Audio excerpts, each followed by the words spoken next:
Yosh, j'espère que vous allez bien, on se retrouve sur Manga Corp pour une nouvelle découverte du mois avec Gannibal.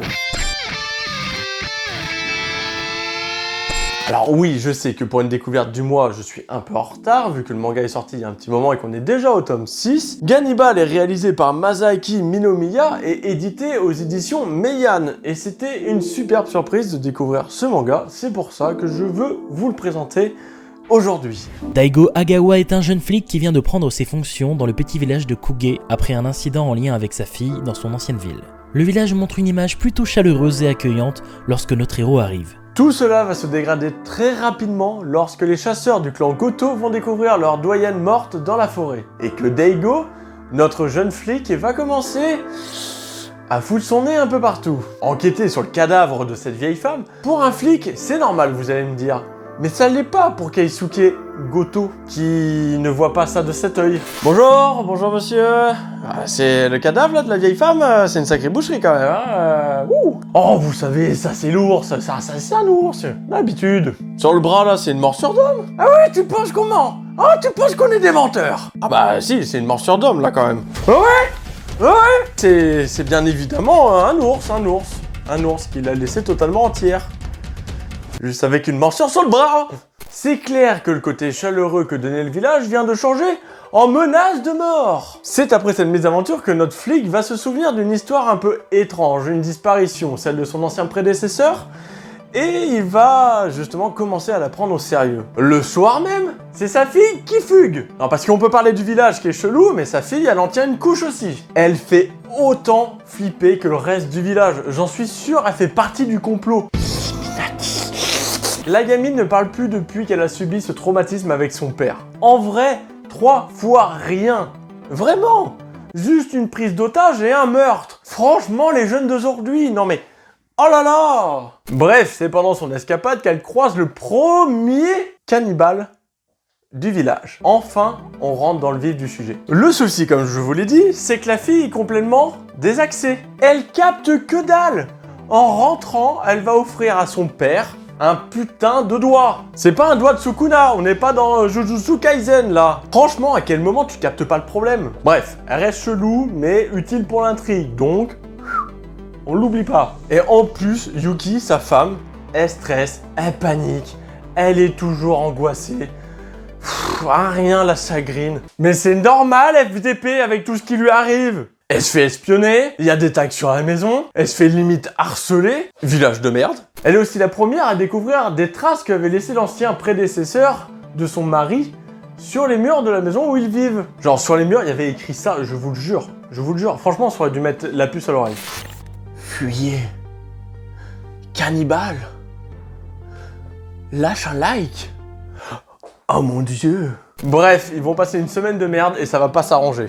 Bien sûr, parce qu'ils vont rester un peu plus qu'une semaine. Hein. À côté de ça, la routine de flic, c'est de se faire emmerder par un clan Goto qui le menace de mort tous les jours quasiment. C'est dans ces moments-là qu'on s'aperçoit que notre flic Daigo, il est quand même vachement compétent, car il a du sang-froid, du discernement et des bonnes techniques de combat. Hein.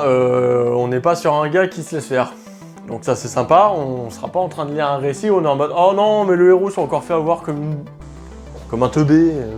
Franchement, tout ça rajouté à son impulsivité qui le fait démarrer au quart de tour suivant le danger qu'il y a, eh ben, on s'attache très rapidement à ce personnage. Lorsque le clan Goto redevient un peu calme et laisse Daigo tranquille et arrête de le menacer, « Ah Daigo, on vient jouer !» C'est le village qui fait chier notre flic avec des intimidations un peu malsaines.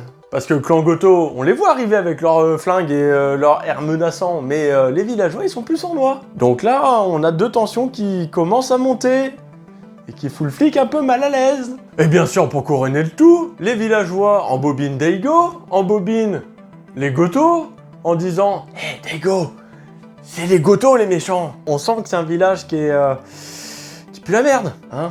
Tu vas pas faire tes vacances là-bas, quoi. Non. Bref, avec tous les événements qui vont arriver à Kuge, notre flic va jouer son rôle et essayer d'élucider ce problème de cannibalisme. Mais ça, c'est que la partie émergée de l'iceberg, parce qu'il y a bien d'autres conflits et bien d'autres problèmes à régler. Au niveau du manga, l'auteur maîtrise très bien l'enchaînement des cases, ça permet une lecture fluide, compréhensible, il n'y a pas de problème à ce niveau-là. Ce qui lui permet aussi d'accentuer certaines scènes, voire de créer du suspense un peu plus soutenu que dans d'autres œuvres du même style. Le dessin est accentué avec un trait plus épais que la normale, ce qui matche parfaitement avec le style d'œuvre un peu terrifiant, suspense, thriller.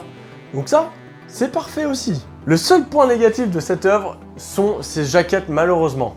Alors je parle pas de la qualité de la jaquette, mais vraiment de l'image qu'il y a sur la jaquette. Gannibal, moi au début, ça m'a fait penser juste à un manga d'horreur en fait, tout simplement. Les jaquettes sont sombres, on comprend pas forcément ce qu'il y a au premier coup d'œil, et ça a failli me rebuter. Heureusement, grâce à Meian, ils nous ont envoyé le premier tome, et j'ai surkiffé. Le problème de ces jaquettes, c'est qu'elles ne représentent pas du tout le style de l'œuvre, et ça, c'est dommage. En réalité, c'est plus un thriller policier avec un côté un peu folklorique en lien avec le cannibalisme, que juste un truc horreur où tout le monde se fait bouffer en mode « il y a des grands méchants cannibales ». Non, c'est pas du tout le principe.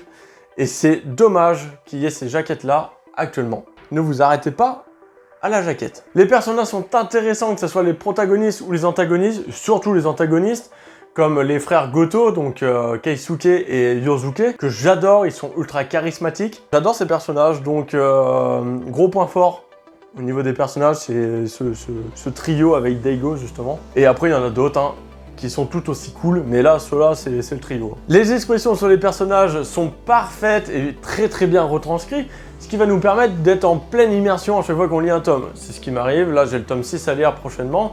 Autant vous dire que bon, j'ai hâte, hein. Là il n'y a pas de souci.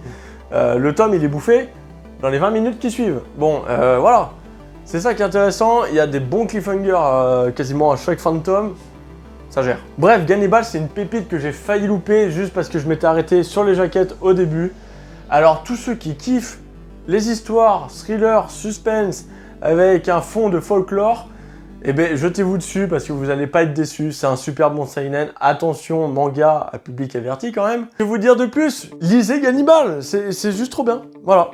Alors, je suis enfin content de pouvoir vous présenter cette œuvre, parce que depuis le temps, en plus il y a très peu de personnes qui en parlent quand même, je trouve, et c'est dommage.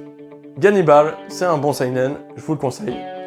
C'était tout pour moi, j'espère que vous kifferez la lecture, n'hésitez pas à m'en parler dans les commentaires. On se retrouve bientôt sur Manga Corps pour une nouvelle vidéo. Yosh!